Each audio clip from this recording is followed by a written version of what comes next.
Hello, I'm Doug, and welcome to the Krewe of Japan podcast, a weekly podcast where we take you on audio journeys through Japanese culture.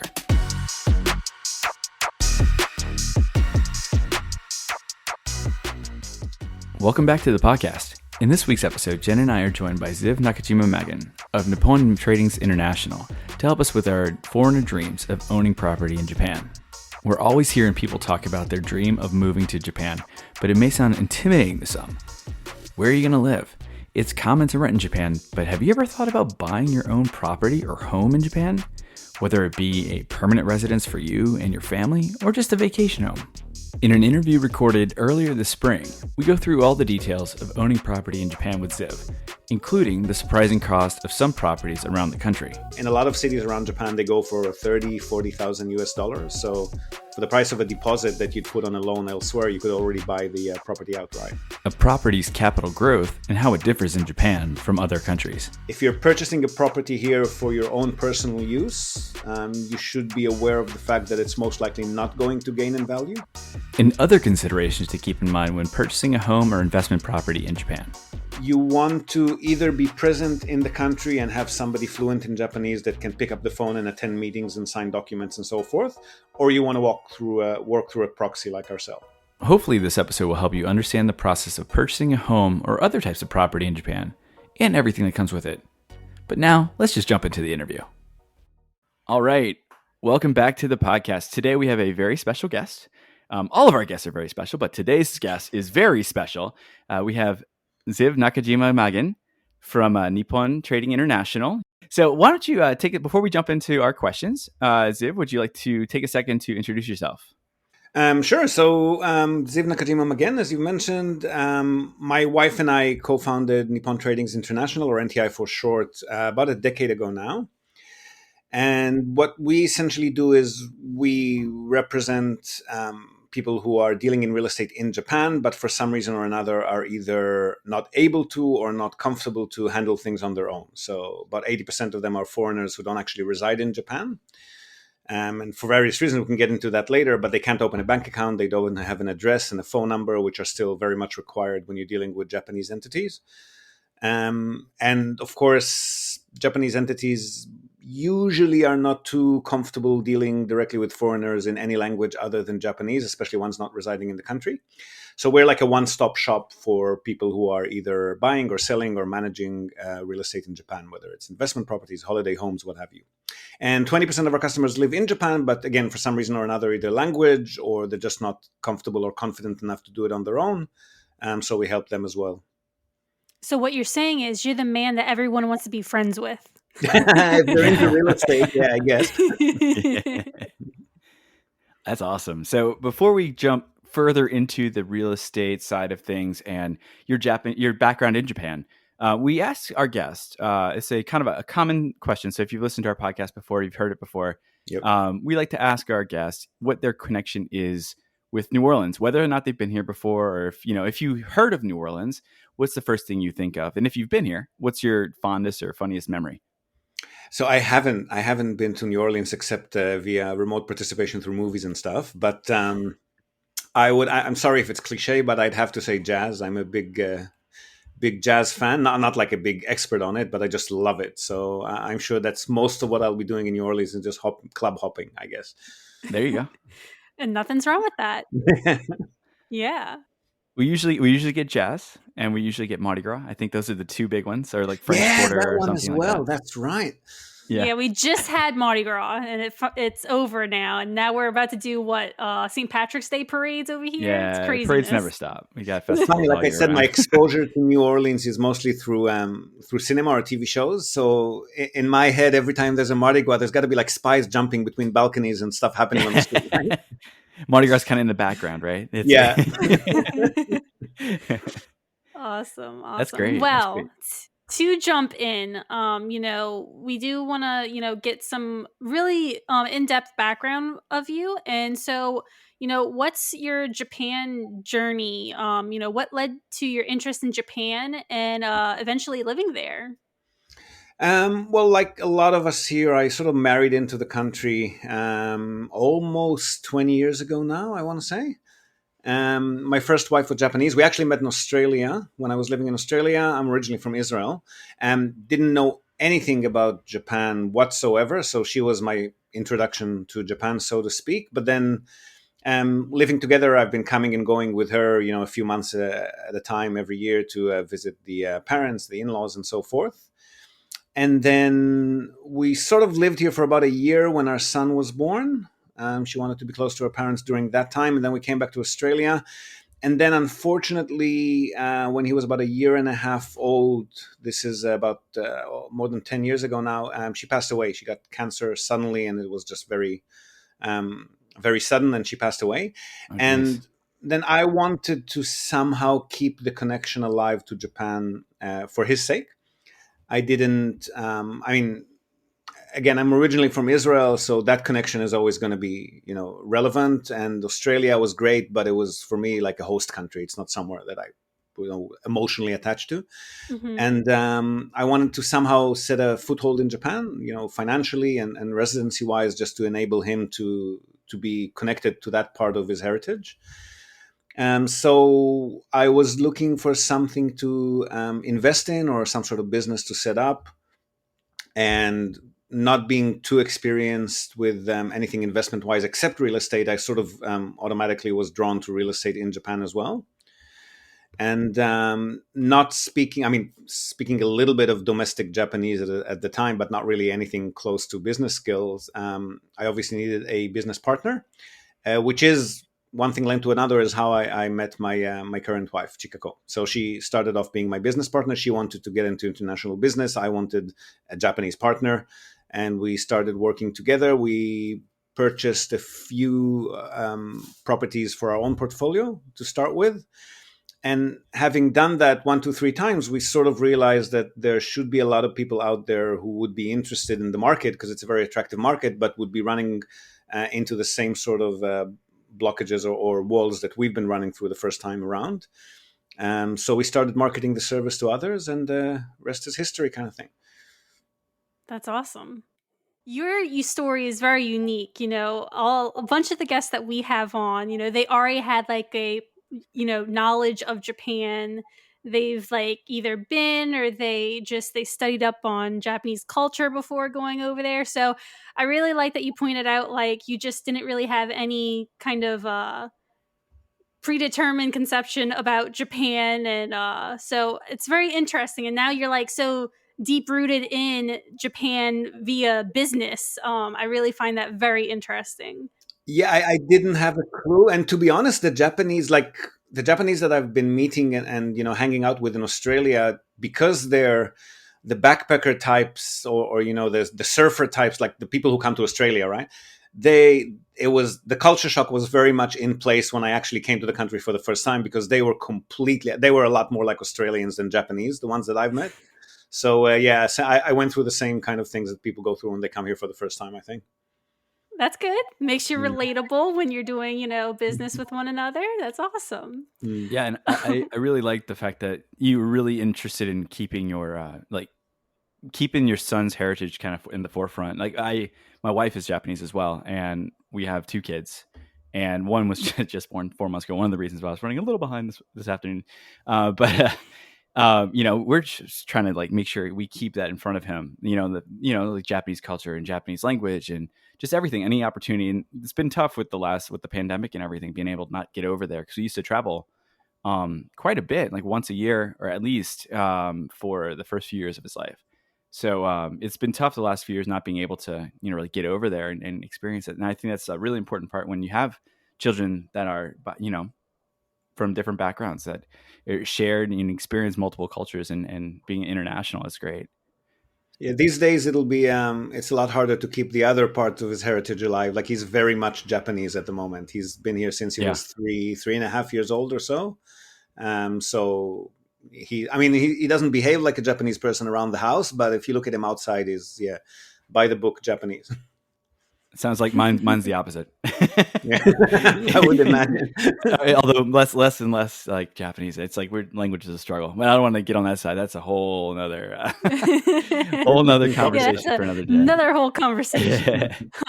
But to get deep into our topic for today, which is, exploring, real estate in Japan, something I hear is like purchasing property in Japan can seem very daunting to foreigners for many reasons and almost an impossible task, it seems. A common thought many foreigners may have is that they, can't purchase property such as a house in Japan. Can foreigners, both who live in Japan and those who do not, purchase a house in Japan? And, what are the main differences in the process for a foreigner living in Japan versus a foreigner who is not living in Japan? Because you said 80% of your customers, aren't living in Japan, whereas 20% are. So I'm really interested in finding out the differences between the two.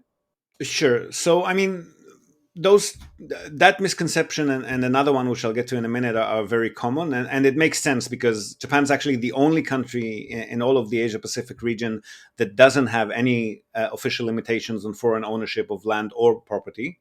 So you can definitely, all land in Japan is freehold basically, and foreigners are entitled to the same rights that everybody else, all residents have when they're purchasing and selling property here. So on an official sort of government policy level, there's absolutely no difference between a foreigner, whether resident or non-resident, purchasing property in Japan. In fact, non-residents are exempt from a few municipal taxes that residents have to pay. So taxation-wise, ownership-wise, everything is exactly the same. The country is completely open. Cultural heritage properties or, land that's right near an army base or protected agricultural land is maybe a different matter, but that's a tiny fraction of the market. So when you're thinking house or condo unit or building, that's all completely open. The challenge is not in the official policies, but there's a big gap between what's officially acceptable from a government standpoint and what's actually feasible and doable on the ground. So everything is open legally, but it's very, very difficult unless you're purchasing in central Tokyo or central Osaka or maybe in some of the international ski resorts. There you would have English-speaking professionals who are used to working with foreigners. But everywhere else in the country, which is usually where people are more interested in, whether it's for a holiday home in the countryside or for investment property with high returns, those locations are very foreigner shy. So the sellers, the real estate professionals, the local tax authorities, government authorities, they don't have the experience and they don't have the inclination to deal with foreigners, let alone non-resident foreigners. And Japan being such a huge domestic market, they've never really had the need to wrap their head around how to transfer, receive funds from overseas, send post overseas, communicate in English. They just don't know how to do it. And to be honest, it's a bit of a hassle for them. They've got such a big domestic market to draw on. They're not really catering to overseas buyers. So that's where the challenges come in. And that's where a company like ours comes in handy. Yeah, good. Because, as a foreigner myself, not that I plan to move to Japan or anything, but, just as a person that loves Japan, goes there a lot, one of the things that I do is, I can't help but to look at property in Japan. I'm like, oh, this house is really nice. And, I'm sure a lot of other people are thinking the same thing as me.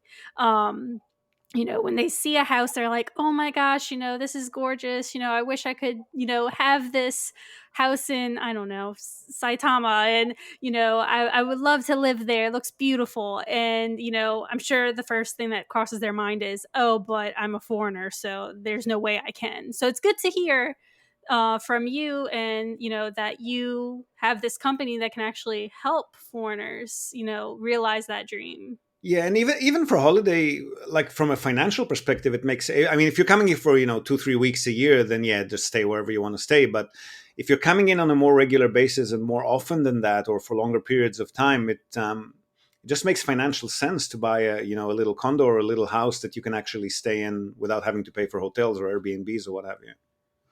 Yeah, I mean that's really awesome because again, I never really thought about purchasing, or even that never really crossed my mind, even like a condo or something, anything. Even though I have extended family living over there, my mother-in-law and my sister-in-law live over there, but never actually thought about it. Now after this conversation, I'm sure I'm going to be doing the same thing as Jen. I'm going to have to ask Jen for some websites that she's using to look at properties.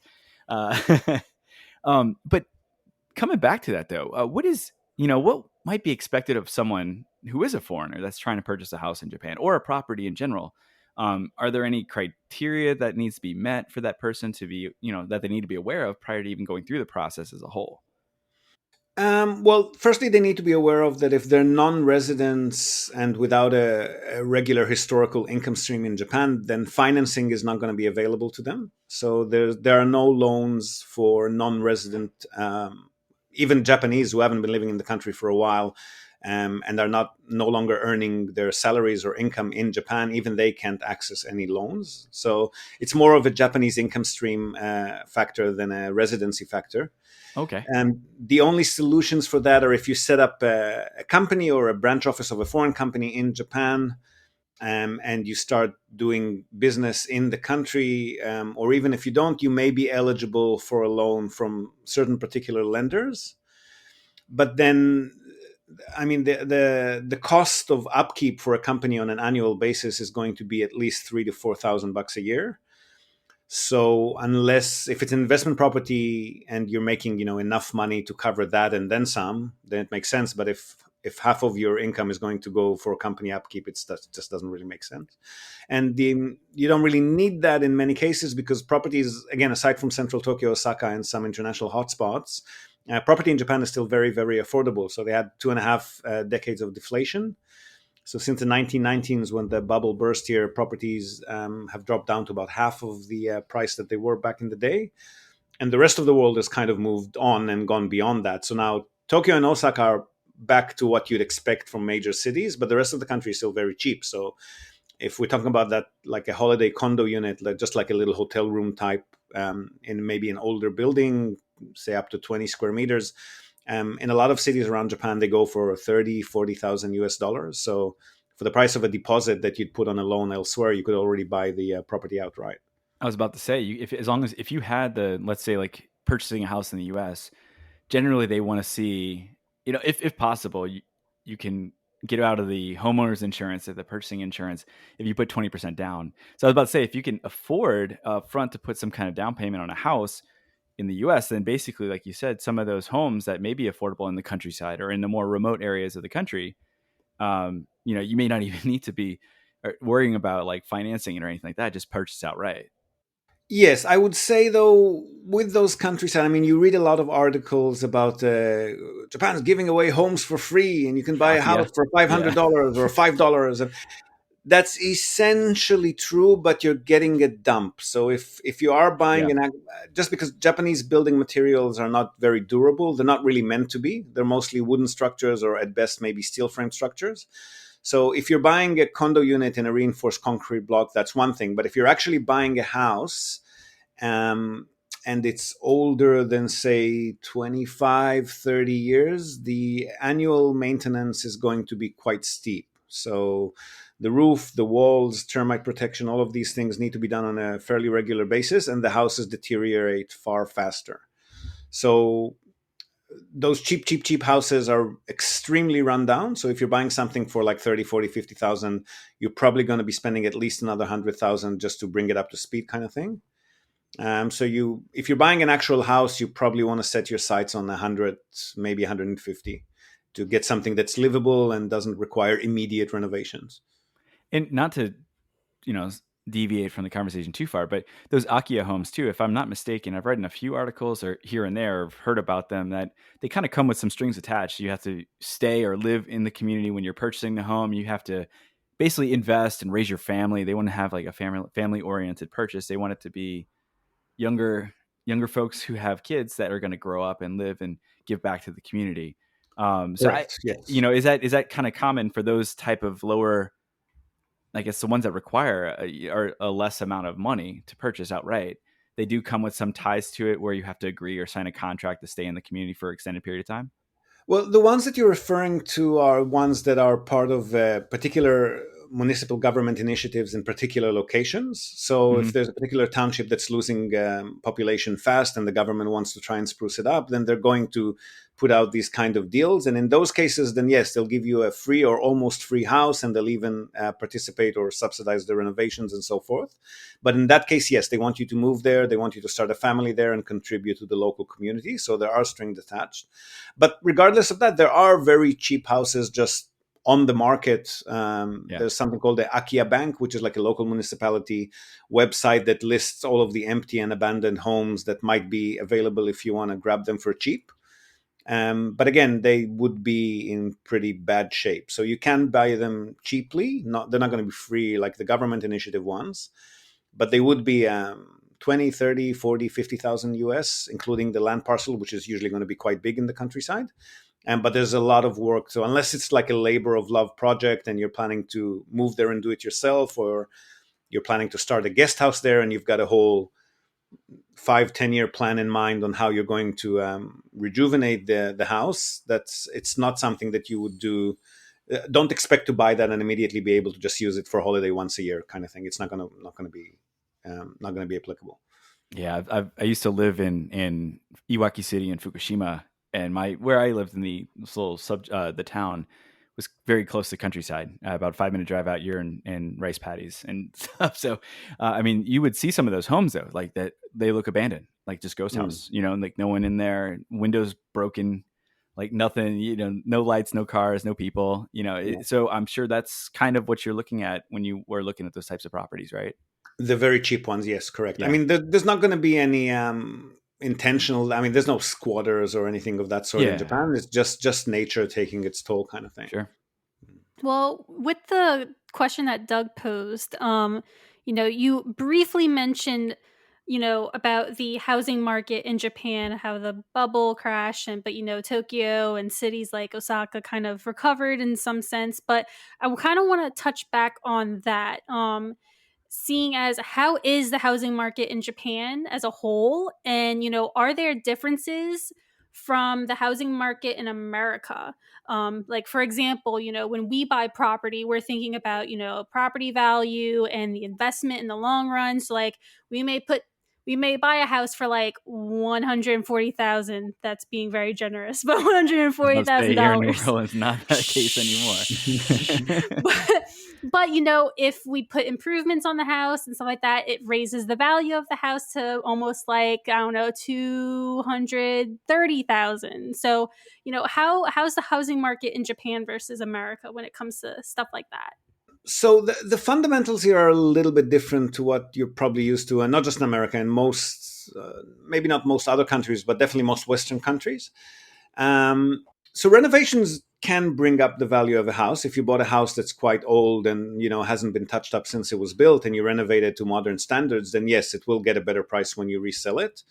But generally speaking, Japan isn't a capital appreciation environment. So the last decade, or like since 2012, end of 2012, when Prime Minister Abe came into power and he had his Abenomics, and at least on the surface, things were definitely moving up. So we have had some property hikes, and this is when Tokyo and Osaka actually came back to where they were pre-bubble, and they're still there. But the rest of the country hasn't been affected that much. So there are some hotspots. There's Fukuoka City, where we live, which was kind of a star and a rising star, and that's been on the rise since 2012 as well. It's like the gateway to Western Japan. And there's Niseko up in Hokkaido. It's a famous international ski resort, and they're selling properties for millions and millions of dollars and constantly building new resorts and so forth. But aside from that, the rest of the country has been pretty stagnant. So the Western mentality of real estate cycles coming over every 7 years, and if not doubling, significantly raising the price of the property, and that's a trend that goes on and on and on over time. Not something that we would bank on strategically. So if you're purchasing a property here for your own personal use, you should be aware of the fact that it's most likely not going to gain in value. And if you're purchasing an investment property, you shouldn't be banking on any capital growth as well, as far as a financial strategy is concerned. So for investment purposes, Japan is very much a cash flow market. It's got a lot of attractive things going for it, but capital growth is definitely not part of them. Okay, yeah, that is different. Well, Doug, we'll have to tell Nigel, who is our other co-host. He in a previous episode in season 2, we were talking all about Hokkaido, and after our interview with our guests, he was like, "I'm ready to move to Hokkaido." Well, we gotta tell him maybe not so much. Right, exactly. I mean, look, the upside of that is that properties are still very, very cheap, right? There's no Yeah. capital growth. It means that you can buy them cheaply. So that's a definite plus. Yeah. And I mean, look, people come to Japan. Again, the holiday home buyers that we serve come to Japan because they love Japan. They like a particular location or they like the country as a whole. We've got people who are saying just, as long as I'm 30 minutes from any city, I don't care. I just want to be in Japan. We got people that like the snow, that like the beaches down here in Kyushu or Okinawa or what have you. And that's a lifestyle choice, right? It's not necessarily something, but the Western concept that, even if I buy a family home, it's going to be an asset that would appreciate in value. You kind of need to put that aside. And for investors, the people who buy into Japan for investment purposes, the cash flow is quite high compared to what you get in other let's call it first world countries, right? So let's say high single digits in Tokyo, maybe 5% if you're lucky, but other cities can still go up to 7-8% annual net return before tax. And the tenants are super stable and hassle free. I mean, Japanese being Japanese, again, there's no squatters. If somebody is late on payment, which is very rare in Japan, and if they're chronically late or missing on payments, you just send them a letter and they politely move out, right? There's no forced evictions. You don't need to apply to court to kick a tenant out and wait for 2 or 3 years like you do in some countries. It just doesn't happen here, and they tend to stay in place for a very long time compared to other countries. So your average single or young couple, usually between 4 to 5 years tenancy on average, with a lot of them in place for 10, 20 years. Families can be in place even longer than that.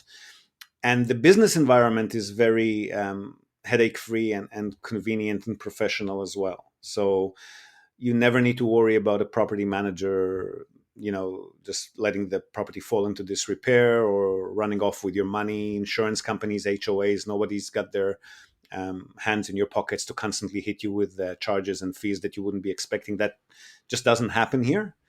And the affordability is a big thing. So if a single asset overseas, you can probably buy 3 or 4 or 5 of them here. Just gives you more diversity and hedging and so forth. So it's a very attractive environment for investment, but not in the sense that you would be used to in a capital appreciation kind of country. Wow, that was really more in depth than I thought you were going to give. So I'm Sorry. glad you did. No, No, that's great. I'm so glad you did because you just brought up stuff that I just never even thought of to ask. So I'm so glad you did. But actually, you kind of touched on it. And so I kind of want to bring you back to it. And it's this big city versus countryside homes. Are there any benefits depending on where you decide to purchase a house in Japan? Benefits as Just like maybe, okay, so we already kind of know, you said, the big cities, their value in property, is kind of staying stable. And you were already saying like countryside, you're looking at those more cheaper houses, preferably. Are there any other distinct benefits between the two that maybe we can't think of right now? Like all we see is the dollar signs, but what else do you think there is between the two? well, if you are thinking about financial gains, definitely the countryside is a bit iffy investment wise, just because Japan's the fastest aging population in the world and the fastest shrinking population in the world. People are, the population average age is getting older and older, and not many people are having babies. And that what that means is that all of those little villages and townships are slowly emptying out and conglomerating into the bigger metropolitan centers, right? So at some point, it's just not going to be worth it. Infrastructure quality declines, like, the bus runs 2-3 times a day, then once a day. And you want to go to a hospital, it's a fair bit of a drive. It's just less and less services being issued to those smaller communities because there's just not enough people to maintain them there. And so the younger people, when they grow up, immediately move out of those smaller townships to the big cities. And even the older people, when they actually need, support close at hand, they just can't stay there anymore, right? So if you're buying a property out in the countryside, your chances of getting a tenant when the property becomes vacant is a lot lower. So your vacancies are going to be much longer. You're going to have to charge lower and lower rents as the population declines there.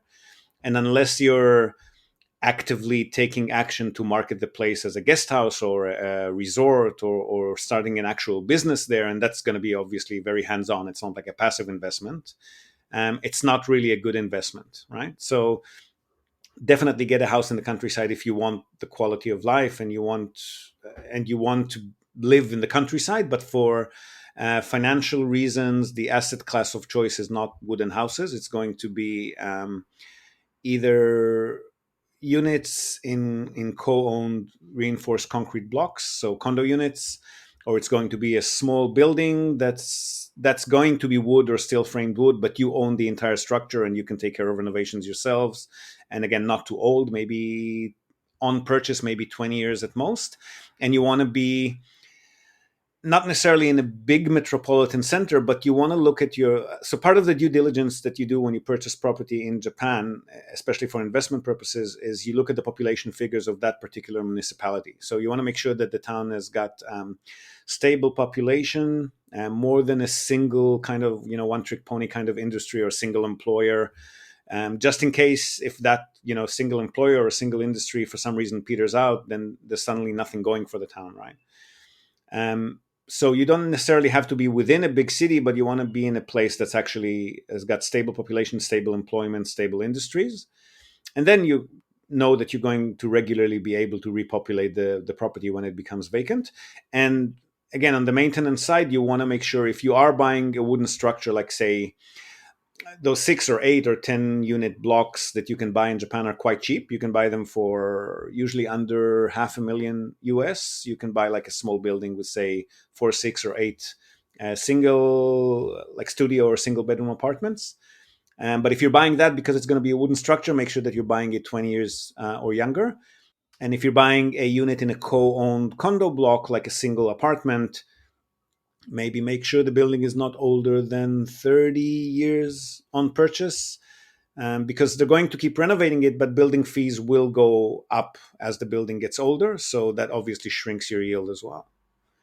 Oh, and the other thing is you want to be within 10-minute walking distance from a train or a subway station, or in towns where they don't have train or subway, within to a tram station. Bus is not as popular in Japan as the other forms of transport. Buses are there pain. you go. You're giving us more information that I'm learning so much, thinking about so much. You're giving me things that I'm not thinking about. And that's great because I know our listeners may be in my situation as well. Yeah, and that bus point that you made was huge, because those buses, they'll take random days when they're off, and you unless you're really good with that schedule, you'll like go wait at a bus stop, and if you don't look at the schedule, you'll be sitting there for 15-20 minutes. You're like, what's going on? This bus should have been here by now. And yeah, yeah, if you today's think off about day. your typical salaryman on his way to work in the morning, there's no way they're going to move into a property where they have to take a bus every morning. They No. just won't do it. This is more the buses are more the domain of like retirees, housewives, the unemployed, the people who are actually commuting to and from work every day. So yeah, if they're a family, they'll have at least one car in the house. In that case, if you're actually looking into a place that's got a parking spot attached to it, then that's not a huge concern. But because of Japan's demographics, most of your tenants are going to be singles or maybe young couples without kids. And those people would usually not have a car. So the distance to the station is really important. Yeah, that's great. And like Jen said, I'm soaking all this up, because I was never even thinking about it as an investment. I was thinking it was just like since, like I said, we try to go there every year at least, and we stay with my mother-in-law or sister-in-law, but hey, maybe we'll find a house around there somewhere. That's a totally different set of criteria, though, right? Like if you're buying a place for your own use, then you just buy what you like and feel comfortable in. Yeah, for sure. Well, that kind of brings me to my next point. If I were personally, just me individually, if my wife wasn't part of the picture in terms of purchasing, and it was just me as a single foreigner looking to purchase a home, or a couple who are both foreigners, not one of them that is a Japanese citizen, what are some of the challenges that a foreigner might face when trying to purchase a house in Japan. I know that for rental properties, there's a lot of things where you need a guarantor of sorts, like a Japanese guarantor, or a very hefty down payment for rent, like key money and all that stuff for rental Yeah. properties. But are there similar challenges like that for actually purchasing a property? So the short answer is no. Essentially, if you're purchasing in cash, or if you're residing in Japan and you've got loan approval, or fairly likely to have your loan approved, then most sellers and agents would be happy to sell to you. They're not too concerned about you being a foreigner, because it's transactional. They don't need to be in touch with you after the purchase, and off you go with the property. But again, you run into the same sort of challenges that we've mentioned at the start, is that they just don't know how to work with you, right? So everything in Japan, it's a running joke, but it's still very true about the fax machines, right? Like everything in Japan is done via post or fax machines or physical hanko, like stamps on documents. Everything needs to be handwritten and signed. So there is just no way that Japan will be, again, central Tokyo, central Osaka, a few spots notwithstanding, your typical Japanese realtor in most normal places around the country is not going to be able to work with you if you don't have a local address, a local phone number. If he can't meet you face to face or pick up the phone and call you any time of the day and night, and they do that on weekends and evenings, and like they don't even use voicemail here for some reason. I haven't actually. I'm not sure where that comes from, but if a Japanese professional wants to talk to you, they'll pick up the phone and call you. They're not going to send a message and ask you if they can call you or schedule a meeting. They're going to pick up the phone and call. And if you don't answer, they're not going to leave a message. They're going to try again 5 minutes later and 5 minutes later until they get a hold of you, because they want to give you some information that they can only relay on a phone call for some reason. So unless they can do that with you on a regular basis throughout the purchase process, they're just going to back off, and not, they enter Japanese freeze mode. Like they don't want to say no officially, but they just stop answering or stop replying or stop responding, right? So you want to either be present in the country and have somebody fluent in Japanese that can pick up the phone and attend meetings and sign documents and so forth, or you want to work through a proxy like ourselves. Gotcha. Well, that's all. Like I said, I was about to say, if you need help, or if you're not in Japan, we'll just navigate, or you kind of point them and funnel them towards you. That's where you come into play. Not only us though. I mean, if you are in central Tokyo, there are some agents that are. I think Tokyo has about a dozen agents that can cater to foreigners that I'm aware of, and at least 3 of them I know personally that I can personally recommend as well. Osaka, I think, has about 5 or 6. Fukuoka has 2 or 3. Rest of the country, you might need someone like us. Yes. Cool.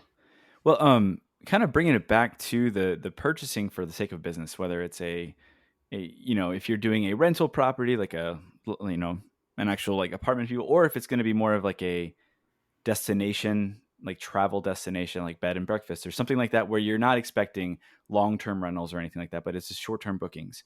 What is the difference in terms of purchasing a property? Like you said, it is transactional, so they just want the money, and then they don't have to deal with you anymore as in terms of the agent. But when you're buying something for the purpose of running a business versus purpose of personal, my own personal vacation home, are there other barriers that come into play where you need to have, like, do you have to have some type of proof of your business being established? You mentioned cash flows within the country. Is that even more so? Do you need to prove that your business exists? And what are those requirements that they may have for you as a business owner, or if you're planning to open or start a business once this property is in your possession? So there's a big difference between just standard long-term rental leases or even monthly rental leases and guest houses, share houses, Airbnb, and that sort of thing, right? Mm-hmm. So as long as everything is done with a proper tenancy lease in place, and the minimum occupancy period is 1 month or more, then that's pretty standard. You don't need to set up a business in Japan. You don't need to reside in Japan. As long as you get past the logistics of actually managing it with somebody on the ground, you can own it from overseas as an individual. There's no company set up or anything of that sort required. If you're talking about short-term stays, so anything that's done for periods of less than 1 month and without a tenancy lease in place, that's a whole different kettle of fish. So there are 2 ways to go about that one. One is officially called minpaku in Japan. That's a casual short-term leasing. And And those are the types of properties that you'll see on Airbnb that are not actual resorts or hotels or so forth. For those, you need a licensed management company that's licensed to handle minpaku leases. And again, that's something that's going to be available usually only in bigger cities. There's just not enough business for them to set up shop in the smaller townships because aside from you, maybe no one's ever opened a Airbnb there, right? So they're not gonna have people on the ground who are able to serve you there. In the bigger cities, it's very municipal in nature. So in late 2018, the government revamped the Minpaku, the short-term stay legislation, because it was a bit of a gray zone.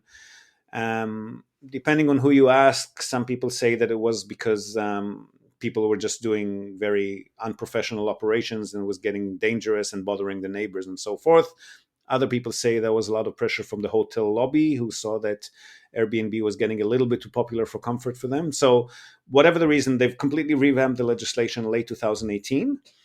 And these days, the first thing they did is they gave uh, owner unions of condo buildings now have the right, not just the right, by default, if they haven't specifically written in the owner union rule book that short-term stays are allowed, then by default they are not allowed. So you cannot do that in a co-owned building that has an owner union. You can do that officially, theoretically, if you own the entire structure. So if you own the building or if you own a house, you can do that, but then it goes to municipal individual ward regulation. So the general national guideline is that you can only do that for half the year. So 180 days a year, you can rent the property out short term. And then each ward has its own regulation. So some of them necessitate a 24/7 call person within, say, 500 meters from the property at any given time. Some of them only allow you to do it on the weekend. Some of them dictate a certain distance from public facilities like nursing homes or elderly care or libraries or whatnot. So it's really a matter of which area you're interested in and what's allowed there. Beyond that, if you want to really do it kind of properly without worrying too much about these kinds of things and just be able to rent it out throughout the year and actually run a profitable business, you can apply for a hotel or inn license, which sounds big, but it's not really. It's about $1,000 for the application. You need to jump through some hoops as far as there needs to be like a certain area dedicated for like a reception area. There needs to be certain hygiene, fire, and safety regulations that you'll follow. But once you're granted this kind of license, which is maybe not doable in a completely residential area, but if the area is zoned even slightly commercial, then you should be able to do that there. And then you put your license on the wall, you hire staff to actually run the property, and you're good to go. Okay. Just easy as that. Yeah. That's the process in theory. You still want to make sure that you're like, before you actually go ahead and purchase a property that you think you're going to turn into that, you want to check into ward office regulations. Yeah. You want to get an architecture. So once you check with the ward office regulations, they'll give you a spec of what the property needs to look like to actually qualify for the license. And then you might want to bring an architectural inspection company in to see if the property doesn't qualify, how much it would cost you to like tear a couple of walls down, install a few, for example, if there's, we don't deal much in short-term rentals, but this just off things that I've heard from people who do, like between the second or third floor or between each floor of the property, there needs to be a fire safety door, that kind of thing. So you just want to, it's not something that you jump into without some proper research, but it is doable, yes. Yeah. I mean, it definitely, I think anyone really that would be even considering this option or doing this, proper research is definitely one of those, looking at those regulations and understanding what exactly you're getting into before you make that purchase. You'd be amazed at how many people actually contact us and expect that they'll be able to buy one of those 20, 30,000 old IKEA homes out in the countryside and immediately lease it out Airbnb. Like there's a bit of education to be done, but which is fair enough. I mean, in other countries, it's not as strict as that. Like you can actually do that, but here it's not the case. Well, this wasn't actually a question we were going to ask, but I'm curious just because of the global situation we are in currently. And, we're on our second year of the pandemic, being here. if you don't mind sharing with us and the listeners, how has the pandemic, affected your business? Because I know, like, I always hear articles in Japan, and they're always reporting, like, businesses are shutting down in Japan, or it's really rough over there. And it hurts me because Japan is like my second home. I Mm. go to Kyoto all the time, and so they're getting hit really hard. But how's your business doing, and like how are y'all keeping afloat until foreigners can come back to Japan? Um, well, not to be insensitive, but for us personally, 2020 was our best year to date, and 2021 was even better than that. And that's mainly because we serve a lot of investors, and investors are opportunistic bastards by nature. Whenever crisis hits, they know that there's going to be good deals to be had, right? So, You're not wrong. You're not yeah. wrong at all. So we personally have not suffered from the crisis. In Japan in general, like it's funny you mentioned Kyoto. Businesses are definitely suffering in Kyoto, but if you ask the residents, and they've run some surveys, they are so happy with the tourists being Oh, gone. I Like bet. they Oh, want the I'm tourists to sure. never come back. Um, Other cities, I mean, Kyoto specifically is very.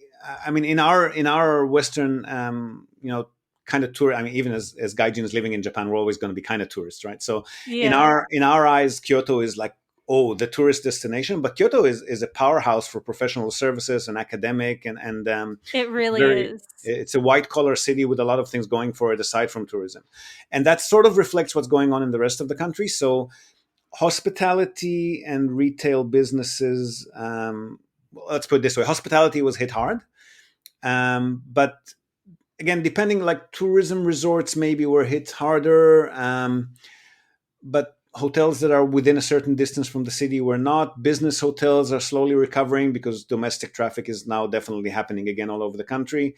Restaurants have suffered client wise, but they were receiving huge subsidies from the government.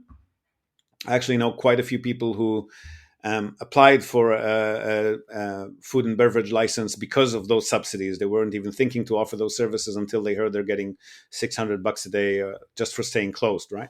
So the government has. I mean, I think in Asia we were the country where government subsidies for businesses hurt by COVID was probably the highest.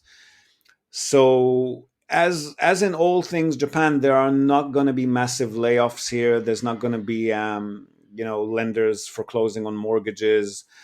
There's like an unspoken agreement between financial institutions and the government to keep things afloat, to avoid economic malaise. And whether it's the right decision or not is a topic for debate, but it's definitely helped to float the economy through it. Right, it's been doing very well.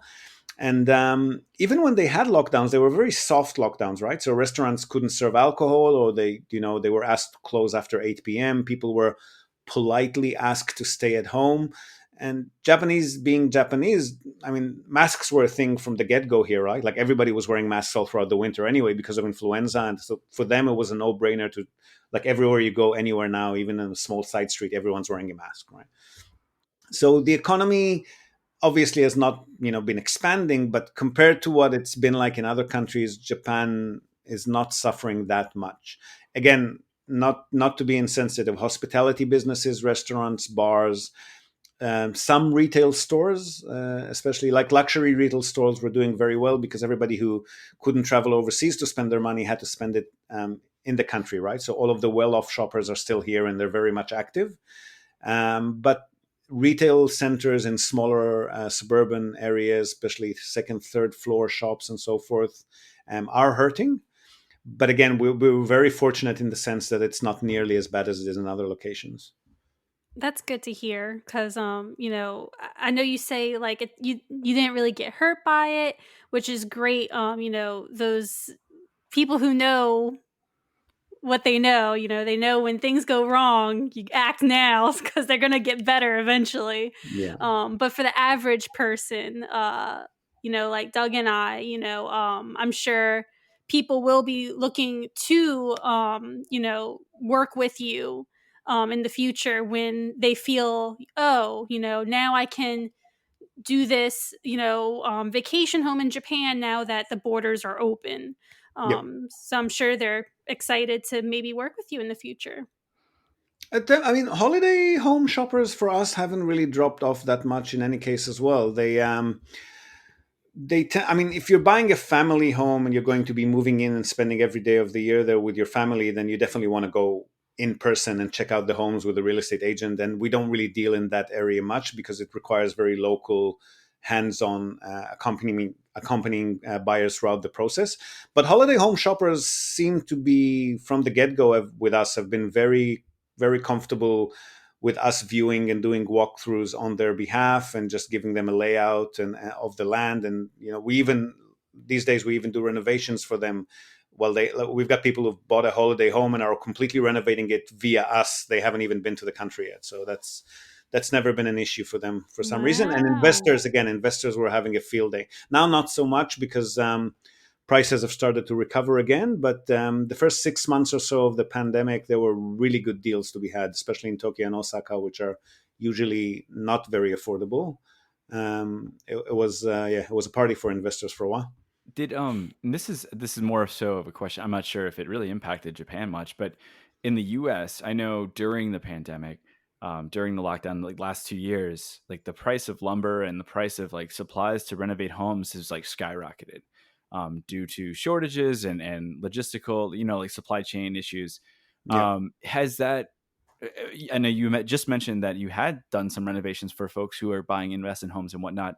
Are those same like supply chain issues impacting those costs to renovate homes over there, or is it somewhat different since it's more of a I don't know. Is there a lot of importing of those types of materials that are used for those renovations, or is it all domestic driven? There is. So Japan is very much an importer of a lot of raw materials. It's much more of an importing country than an exporting country. Prices have been affected to some degree, not super substantially, but what we have been seeing is a lot of delays, right? So renovations that were scheduled to start within a month started 3, 4 months later because there was just no Yeah, incoming materials. So that has been affected. The other thing that's been affected from a business standpoint is the nature of vacancies. So we're not seeing more vacancies than usual. In fact, we're seeing slightly less than usual because people, because of constant, soft lockdowns and not really quarantines, but people prefer not to relocate or move around so much during the pandemic. So we're not seeing too many vacancies. But when we do get a vacancy for exactly the same reason, it can be a lot longer because again, people are not relocating, so nobody's sure. moving in. So that's been affected slightly, but again, not to any significant degree. Delays is more than has been affecting us more than costs. Gotcha. Well, thank you for humoring me. I was just curious. But before we end our interview with you, I do want to kind of bring it open to you to, do you have any advice, last final advice that you could possibly give our listeners who are seriously considering purchasing a home in Japan? And what would you tell them? Um, Aside from everything that we've just spoken about, the other thing that we've never really touched on is the difference in mentality when you're doing business in Japan, right? So if you think about how it works in other countries, if you come into any country, whether it's a Western country or other countries within Asia, you would you would be coming in as a foreign investor or a foreign buyer, a cashed up foreign buyer or investor. There'd be a host of professionals just waiting to work with you, right? Like, give us your money, we'll find you the best property that we can get you, and you actually sort of have to sift through them to find the reliable ones, right? Here it's exactly the other way around in the sense that everyone is reliable and professional, but they really don't want to work with you. So you really need to sift through them to find the ones that will agree to work with you from the get-go. And then everything here also is about relationships. So the Western mentality of cash is king or the customer is king.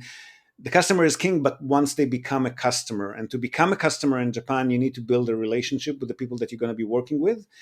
And if you start hitting agents with multiple requests and, where's the report I was waiting for? No, this potential property is not what I was looking for. What? Don't you get what I'm talking about? They're just going to not work with you at all. You're by nature more of a hassle for them to work with from the get-go. So you really want to do things the proper, slow pace Japanese way when you're working with Japanese professionals. And real estate is no different. It's actually an older school industry here. So just take your time, learn how things are done here. If you're walking through someone like us, then we'll guide you through it. But if you're doing it on your own, just listen and see how things are done and accept that they're not going to be done the way that you used to. And like all things Japan, like mind your manners is always a good way to start relationships here. Definitely. I think that's great advice. Yeah. Yeah. So, well, first of all, thank you again so much for joining us for this conversation. It was so much fun.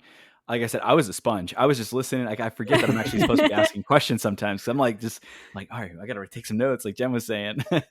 Yeah, you have no idea how appreciative I am of you coming on to the show, because, I don't know, I found this topic always so fascinating, but I was like, how can we get a discussion about it? Who can we get on to discuss like such a complicated topic that is real estate? Because I know in America, sometimes real estate gives us a headache just thinking about it.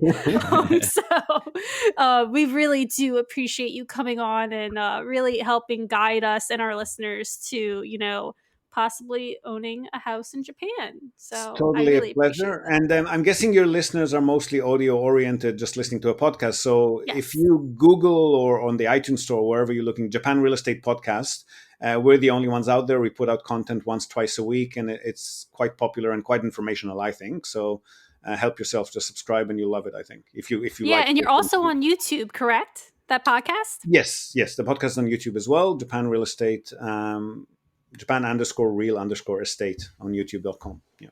Awesome. Well, there you go. And what is your, just so if folks wanted to reach out to you for your business, what would your website, what would they need to go to? So the website is nippontradings.com, Nippon with a double P, tradings with an S. So nippontradings.com, all one word. Best way to reach me personally is via LinkedIn. I'm the only one out there with that name, so don't be shy, reach out. Awesome. There you go. And we'll make sure we put that in we're going to put that in our show notes. Totally. Very much a pleasure. Good talking to you. Awesome. Thank you. Thank you.